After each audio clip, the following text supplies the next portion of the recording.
Time now for your forewarned weather with Chief Meteorologist Alana Brophy. I believe it was 24 years ago. We start with video from the healing fields in Sandy. Thank you to Chris for sharing that. These came out this morning. A beautiful, beautiful view. And you notice the large flag with the wind pushing the flag this morning. The healing fields, a popular spot on September 11th for folks to visit and remember. Sandy closing out the day with some moisture. We see that cloud cover moving in. Don sharing this with us as the sun was going down. A bit unsettled. Great shot coming from Pleasant Grove. Thank you, Brittany, for sharing that one with us. The pop of color there with the cloud cover. We saw those southerly winds, but tonight they've relaxed as we sit at 72 degrees and the cloud cover is evident over the ABC4 studios. As we look at our highest wind gust, Willa County with a 62-mile-per-hour gust. Look at Provo, Garden City up towards Bear Lake, Bryce Canyon, and West Jordan packing a punch with those southwesterly and southerly winds. We knew yesterday we saw strong winds and that held on today. Highest wind gust in Salt Lake, 34 miles per hour. Clocked some larger numbers in the West Desert and then also in south central and southeastern Utah today as we saw those winds become a little more widespread. That area of low pressure digging a little further south and closer to the Beehive State, pushing those winds over to the eastern side of the state. We do have moisture potential. Our winds drying us out at the surface, which is why you see that green surrounding the Beehive State. But we know eastern Utah is really going to amp up on that moisture potential as we head into tomorrow, and so will northern Utah. Time-lapse video coming from our Black Desert Sky Cam, where temperatures really struggled to reach 90 degrees. 91 was the high in St. George today, 87 in Salt Lake. Still warmer, about 5 degrees from where we typically are. 83 is our average high. 80s and 90s on the eastern side of the state,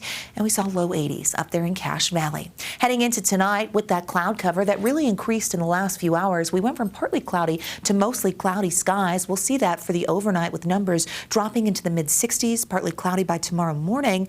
And you're going to notice those mid-60s, that cool, crisp start to your Friday. All right, Magna tonight showing the cloud cover. Another great shot coming from Scott Taylor.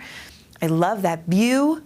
And we knew the increasing clouds would be out there. Satellite radar shows them on the move, the positioning of that upper level low and our high pressure, allowing for that southerly flow. Moisture really picks up in the last few hours. We saw a few storms pop up in northeastern Utah.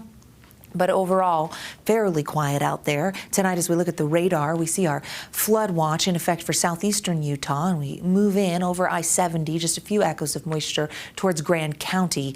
As we head into our Friday, eastern Utah and portions of the north have a chance of seeing some isolated showers and storms. Best chance on the eastern side of the state and towards the Four Corners. That's the area where we have a marginal thunderstorm threat, so an upgraded risk with the chance of some severe storms and just a general thunderstorm threat for the Wasatch Front and for a bulk of eastern Utah, and that includes the central and southern portions of the state. Futurecast walks us through what to expect here, and you see those storms grazing the Four Corners by tomorrow afternoon. These are going to be strong thunderstorms with heavy rain, which is why that flood watch was extended until tomorrow night. But then also look at the storms here that pop up in central Utah and in the northeastern corner of the state. We stay active with a line of storms from Fillmore all the way to Flaming Gorge into southwestern Wyoming. The Wasatch back, likely to see some thunderstorms still active by 7 p.m. in the northeastern corner of the state.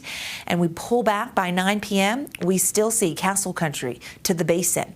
Rolling into Saturday, moisture potential's there. We're going to look at development over the mountains and then some spotty development in the West Desert that with the push of that northwesterly flow will push across our metro areas. Flash flood potential is possible tomorrow in south central and southeastern Utah.